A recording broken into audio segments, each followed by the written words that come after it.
మిత్రులారా, ఇంతకుముందు ఒక వక్త మాట్లాడుతూ చెప్పిండు రేవంత్ రెడ్డి గురించి ఎంత చెప్పినా తక్కువే అన్నాడు. నిజంగా ఎంత చెప్పినా తక్కువనే, కానీ సమయం లేదు కాబట్టి నేను కొన్ని విషయాలు మాత్రం మీకు ముఖ్యమైన విషయాలు చెప్పాలి. మిత్రులారా, 2+2 కలిపితే ఎంత? గట్టిగా చెప్పుండ్రి. 4కు 4 కలిపితే ఎంత? 8కి 8 కలిపితే ఎంత? ఈ ప్రశ్నలకు కరెక్ట్గా జవాబిచ్చిన వాళ్ళకి ఎన్ని మార్కులు ఇస్తారు? 100కు 100 మార్కులు ఇస్తారు, అవునా కదా? 100కు 100 మార్కులు ఇస్తారు. కానీ Telangana public service commission Revanth Reddy ఆధ్వర్యంలో నడుస్తున్న ఈ సంస్థ ఆ పేపర్లు దిద్దడం కూడా చేతగాలే. ఇది వాస్తవం. ఎవరికైనా అక్క నవ్వుతా ఉన్నా చూడండి. అంటే ఈ చిన్న చిన్న ప్రశ్నలకు జవాబిచ్చిన పేపర్లను కూడా సరిగ్గా దిద్దలేని దద్దమ్మలు ఇలా రేవంత్ రెడ్డి ప్రభుత్వంలో ఉన్నారు. నిన్న నేను కేటీఆర్ గారి ఆదేశాల మేరకు దాసోజు శ్రవణ్ గారు, మేము కొంతమంది నాయకులం అందరం కూడా తెలంగాణ పబ్లిక్ సర్వీస్ కమిషన్కి పోతే ఒక నిరుద్యోగి చెప్తున్నాడు, మీరు వినాలి, ఇది చాలా ముఖ్యమైన విషయం. ఈయన ఒక కాంగ్రెస్ నాయకుడికి ఫోన్ చేసి ఏంది సార్ మా పరిస్థితి అంటే, ఆయన అన్నాడంట, చూడయ్యా ట్రాన్స్ఫర్కు 30 లక్షలు నడుస్తున్నది రేటు ఇప్పుడు కాంగ్రెస్ ప్రభుత్వంలో. షాబాద్ నుంచి పరిగి పోవాలంటే 30 లక్షలు, షాద్ నగర్ నుంచి హైదరాబాద్ రావాలంటే 30 లక్షలు, మహబూబ్ నగర్ నుంచి గాంధీనగర్కు రావాలంటే 30 లక్షలు లంచం ఇస్తేనే ట్రాన్స్ఫర్ చేస్తాం. నువ్వు ఏకంగా డిప్యూటీ కలెక్టరు డిప్యూటీ ఎస్పీ ఉద్యోగం అడిగితే 30 లక్షలు ఎటు సరిపోతాయి? 3 కోట్లు ఇస్తేనే నీకు ఉద్యోగం ఇస్తా అన్నాడంట. బాబు నీ పేరు చెప్పండి. వద్దు సార్ నా పేరు చెప్తే ఇప్పుడు రేవంత్ రెడ్డి మక్కలు ఎరగదని నన్ను చంపేస్తాడు అన్నాడు.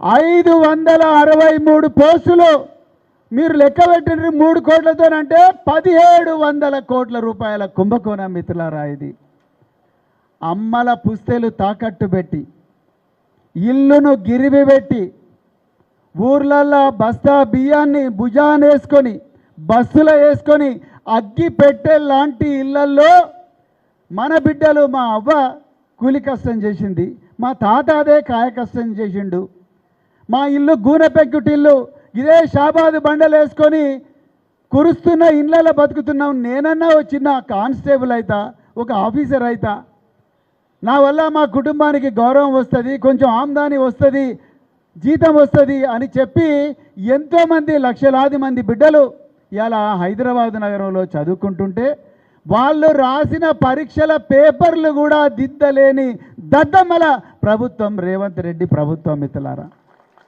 ఇలా వాళ్ళందరూ హైకోర్టుకు పోయినరు. హైకోర్టు ఏమన్నది? ఒక్కటే మాట చెప్పింది, మీకు ఇన్ని వందల లక్షల రూపాయల జీతాలు ఇస్తున్నాము, మీకు ఏసీ రూములు ఇస్తున్నాము, ఏసీ కార్లు ఇస్తున్నాము, ఉప్పు కొన్నా పప్పు కొన్నా నూనె కొన్నా ఏం కొన్నా కూడా ఈ ప్రజలు పన్నుల రూపంలో మీకు జీతాలు ఇస్తుంటే వాళ్ళ పిల్లల ప్రశ్నాపత్రాలు కూడా దిద్దలేని దద్దమ్మలు ఎట్లయినరు మీరు అని చెప్పి హైకోర్టు మొట్టుకాయలు వేసింది మిత్రులారా. ఒక్కొక్క పోస్టుకు 3 కోట్ల రూపాయలంటే మీరు ఆలోచించండి, ఇంత ఘోరం ఉంటుందా ఎప్పుడన్నా? మీరు ఒక్కసారి ఆలోచించాలి మిత్రులారా. యూరియా గురించి మాట్లాడుతూ ఉన్నారు. యూరియా బీజేపీ వాళ్ళేమో మేము 9 లక్షల టన్నుల యూరియా పంపించినామంటారు, కాంగ్రెస్ వాళ్ళేమో మాకు 6 లక్షలే వచ్చిందంటారు. నిజానికి ఆ వచ్చిన 6 లక్షలన్నా చక్కగా పంపించినారు అంటే లేదు మిత్రులారా. నిజానికి మీ అందరికీ యూరియా ఎందుకు ఇక్కడ షార్టేజ్ ఉన్నదంటే, మీరు కాంగ్రెస్ నాయకులు బీజేపీ నాయకుల ఇళ్లల్లో పోయి చూడండి, వాళ్ళ గోదాంలో పోయి చూడండి, బరాబర్ యూరియా ఉంటుంది. మీరు ఏ ఆఫీసర్ని అడిగినా చెప్తాడు ఎక్కడ ఉంది యూరియా. సింగిల్ విండో ఆఫీసులకు రావాల్సిన యూరియా, హాకా సెంటర్లకు రావాల్సిన యూరియా, రైతు వేదికల దగ్గరికి రావాల్సిన యూరియా ఇలా కాంగ్రెస్ బీజేపీ నాయకుల గోదాములకు పోయింది. ఇది వాస్తవం మిత్రులారా. 275 రూపాయలకు రావాల్సిన యూరియా ఇలా బ్లాక్ మార్కెట్లో 800 రూపాయలకు దొరుకుతూ ఉన్నది. నిన్నగాక మొన్న నేను సిర్పూర్ అడవులలో ఉన్నా. ఎందుకు పోయినా నేను సిర్పూర్కు? ఒక గిరిజన మహిళ 4 కాన్పులైనాయి, మంచిగానే కాన్పులైనాయి, ఆరోగ్యంగా ఉన్నది. 5వ కాన్పుకు అడవి ప్రాంతంలో ఉన్నది. 8 నెలల వరకు ఆశా వర్కర్ వచ్చి చెక్ చేసింది. పురిటి నొప్పులు వచ్చిన వెంటనే రాత్రి 11 గంటలకు విపరీతంగా వర్షం వస్తున్నది, వాగుల మీద బ్రిడ్జిలు లేవు. రేవంత్ రెడ్డి ప్రభుత్వము కోమటిరెడ్డి వెంకటరెడ్డి మినిస్టర్ ఒక్క పైసా కూడా రోడ్లకు శాంక్షన్ చేస్తలేడు.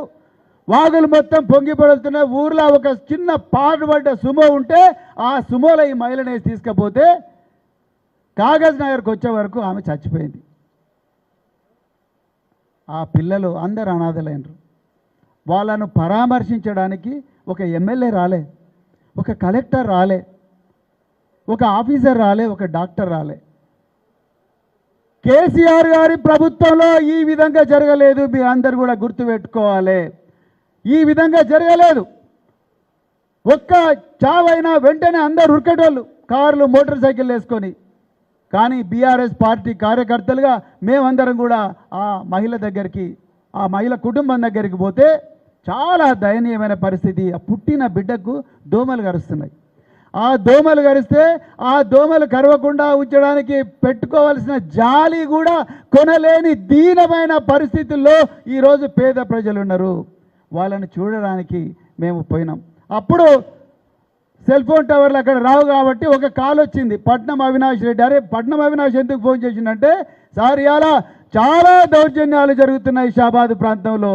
రేవంత్ రెడ్డి హోంమంత్రిగా ఉండి పోలీసులతో విపరీతంగా దౌర్జన్యకాండ చేస్తున్నాడు. మళ్ళొకసారి ఈ యుద్ధరంగంలోకి భారత రాష్ట్ర సమితి కార్యకర్తలను అందరినీ కూడా మేడం సబితా ఇంద్రారెడ్డి గారి నాయకత్వంలో మరొకసారి చైతన్యవంతం చేయాలి, యుద్ధానికి సిద్ధం చేయాలని చెప్పేసి ఆ రోజు నాకు కాల్ చేస్తే, పట్నం అవినాష్ రెడ్డి గురించి తెలుసు కాబట్టి మేము ఏ విధంగా అయితే ఆ ఆదివాసీ మహిళల గురించి పోరాడుతున్నామో అదేవిధంగా లగచర్లలో జ్యోతిబాయి, కిష్టుబాయి, సుశీల, అలాగే 60 మంది గిరిజన మహిళల గురించి ప్రాణ త్యాగానికి కూడా సిద్ధమైన ఒక నాయకుడు ఇలా అవినాష్ రెడ్డి ఉన్నాడు. కాబట్టి నేను ఇక్కడికి అంత దూరం నుంచి 500 కిలోమీటర్లు ప్రయాణం చేసి ఈరోజు రావడం జరిగింది. మిత్రులారా, యూరియాను దొంగిలిస్తున్నది వీళ్ళు. కాగజ్ నగర్లో రైతులందరూ రాస్తారోకో చేస్తున్నారు. మేము పోయినాం. ఏమైందంటే, సార్ యూరియా ఇస్తలేరు అన్నారు. చూస్తేనేమో 3 లారీలు ఉన్నాయి. ఏమయ్యా ఈ లారీలలో యూరియా ఉన్నది ఇవ్వండి అంటే, యూరియా కాదు సార్ అది బియ్యం అంటారు. ఈ టైంలో బియ్యం ఏంటి? ఇది బియ్యం టైమా?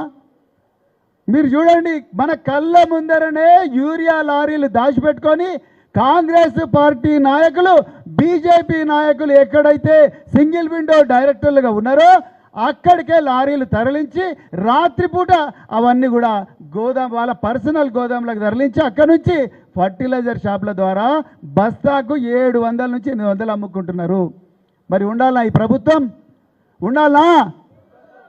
మిత్రులారా, కోడిగుడ్డు ఎంత మార్కెట్లో? ఇప్పుడు ఒక కోడిగుడ్డు 5 రూపాయలు 6 రూపాయలు ఉంటుంది. కేసీఆర్ గారు మీరు జాగ్రత్తగా వినాలి, 10 లక్షల మంది పిల్లలు మేడం విద్యాశాఖ మంత్రికి కూడా పనిచేశారు. కేసీఆర్ గారి హయాంలో ఒక్కొక్క బిడ్డకు 60 గ్రాములున్న లావు గుడ్లు పెట్టాలని సాక్షాత్తు ముఖ్యమంత్రి మన పిల్లలు మటన్ ఎంత తినాలి, చికెన్ ఎంత తినాలి, గుడ్లు ఎట్లా అడుగు తినాలని చెప్పి నిర్ణయం చేసి ఆ రోజు డబ్బులు ఇచ్చి మమ్మల్ని అందరినీ కూడా పిల్లలకు మంచి తిండి పెట్టించిండు. ఇది వాస్తవం. 10 లక్షల మంది పిల్లలు. ఇవాళ రేవంత్ రెడ్డి ప్రభుత్వం ఏం చేసిందో చెప్తే మీరు ఇంకా వాళ్ళకి సచ్చినా ఓటేరు.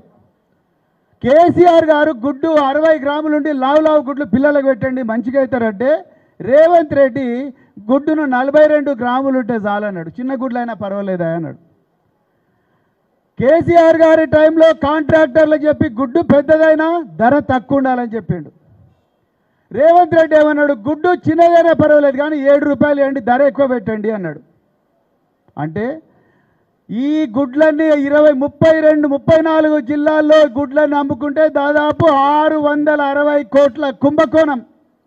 ఒక్కరు కూడా మాట్లాడతలేరు. అంటే మన పిల్లలు తినే గుడ్లను కూడా వదలలే. శనగలు మార్కెట్లో ఎంతకు దొరుకుతాయి? 89 రూపాయలు కిలో. రేవంత్ రెడ్డి ప్రభుత్వంలో ఎంత రేటు ఫిక్స్ చేసిండ్రు?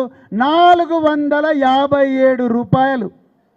89 రూపాయలకి ఇక్కడనే షాబాద్ మార్కెట్లో పోయి కేజీ శనగలు 89 రూపాయలు. రేవంత్ రెడ్డి 457 రూపాయలు కిలోని పెట్టిండు. ఎవరికి పోతున్నాయి ఈ డబ్బులన్నీ?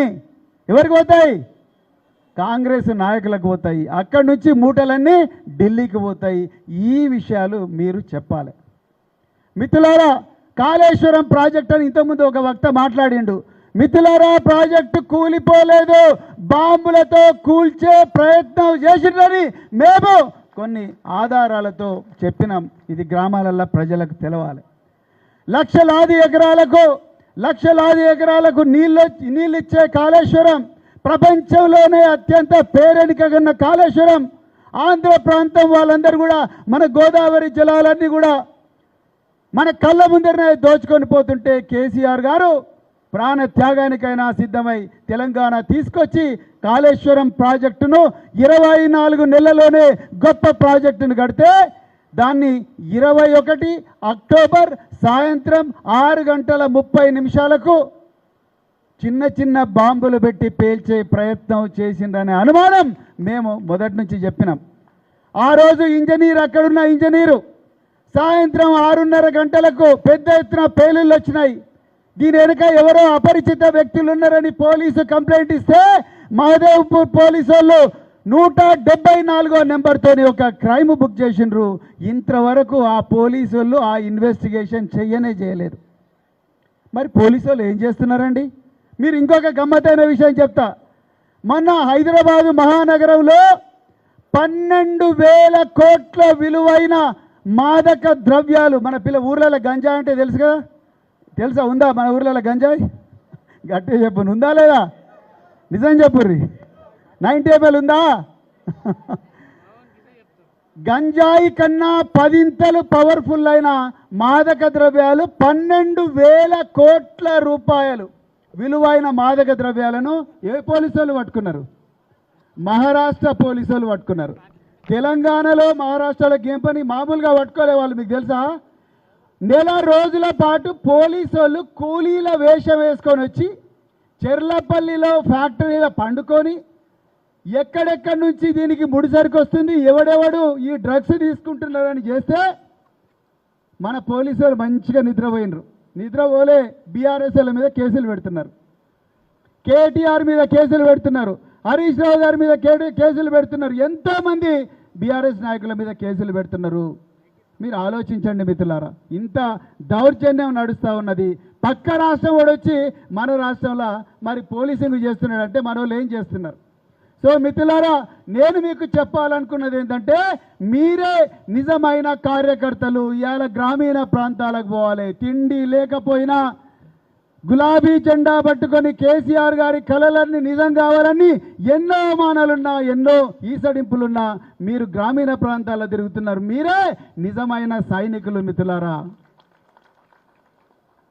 ఎన్ని పోలీసు కేసులున్నా, ఎన్నోసార్లు జైలుకు పంపించిన మొన్ననే నల్లబాలనే ఒక బీఆర్ఎస్ సోషల్ మీడియా కార్యకర్తను తల్లి పక్కన కూర్చొని అన్నం తింటుంటే ఆ అన్నం ప్లేటును తన్ని పోలీసు వాళ్ళు ఈడ్చుకుంటూ పోయి కరీంనగర్ జైల్లో పడేసిండ్రు. 16 రోజులున్నాడు ఆ తమ్ముడు. లోపల 100కు 70 మంది బీఆర్ఎస్ కార్యకర్తలే జైల్లో ఉన్నారంట. ఇంకా మీరు ఆలోచించండి ఎంత దయనీయమైన పరిస్థితి ఉన్నదో. అందువరకు మిత్రులారా, మీ అందరికీ చివరిగా నేను ఒక్కటే రిక్వెస్ట్ చేస్తున్నా. చెప్పడానికి చాలా ఉన్నాయి రేవంత్ రెడ్డి గారి దుర్మార్గాలు, కానీ మీరందరూ కూడా నిజమైన కార్యకర్తలుగా, నిజమైన సైనికులుగా గ్రామాన గల్లీన ప్రతిరోజు ఉదయం ఒకసారి, సాయంత్రం ఒకసారి ఓటర్ లిస్టు పట్టుకొని కనీసం 10 మంది కన్నా ఈ ప్రభుత్వం చేస్తున్న దుర్మార్గాలు చెప్పాలి. 105 మంది పిల్లలు చచ్చిపోయినరమ్మా. చదువుకోవడానికి స్కూళ్ళకు పోయిన 105 మంది పిల్లలు చనిపోయినరు. వాళ్ళ ఇళ్లకు ఒక్క రోజు కూడా ముఖ్యమంత్రి గారు పోలేదు, ఆయనే విద్యాశాఖ మంత్రి. 105 మంది పిల్లలు చనిపోయినరు. పిల్లల పరిస్థితి అత్యంత దయనీయంగా ఉన్నది. అందుకొరకు ఈ విషయాలన్నీ కూడా మీరందరూ గ్రామీణ ప్రాంతాల్లో ప్రతి ఒక్క పౌరుడికి మీరందరూ కూడా చెప్పాలని చెప్తూ, మరి ఇంత గొప్పగా నిజంగా ఎంతో బాధ ఉన్నప్పటికీ కూడా ఈరోజు షాబాద్లో ఈ మీటింగ్ అనేది మా అందరికీ ఒక కొత్త ఆశ నింపింది. రేపు తెలంగాణకు ఒక దిక్సూచి ఈ షాబాద్ మీటింగ్ కాబోతున్నదని చెప్తూ, మరొకసారి ఇంత గొప్ప అవకాశం నాకు ఇచ్చినందుకు మరి స్థానిక నాయకులకు, మరి ముఖ్యంగా పట్నం అవినాష్ రెడ్డి గారికి ధన్యవాదాలు చెప్తూ, జై తెలంగాణ. మళ్ళీ ఎవరైతే చేతులు ఆకలి అవుతుందా? తెలంగాణ ఉద్యమం రోడ్ల మీద అన్నం తిన్నాం, తిండి దొరకపోతే నీళ్లు తాగినాం. రెండు చేతులు చెప్పండి, జై తెలంగాణ. కేసీఆర్ గారి నాయకత్వం, కేటీఆర్ గారి నాయకత్వం, జై తెలంగాణ. ఇప్పుడు గౌరవనీయులు పెద్దలు మన ప్రియతమ నేత అమ్మ సవితమ్మ గారిని మాట్లాడవలసి కోరుతున్నాం.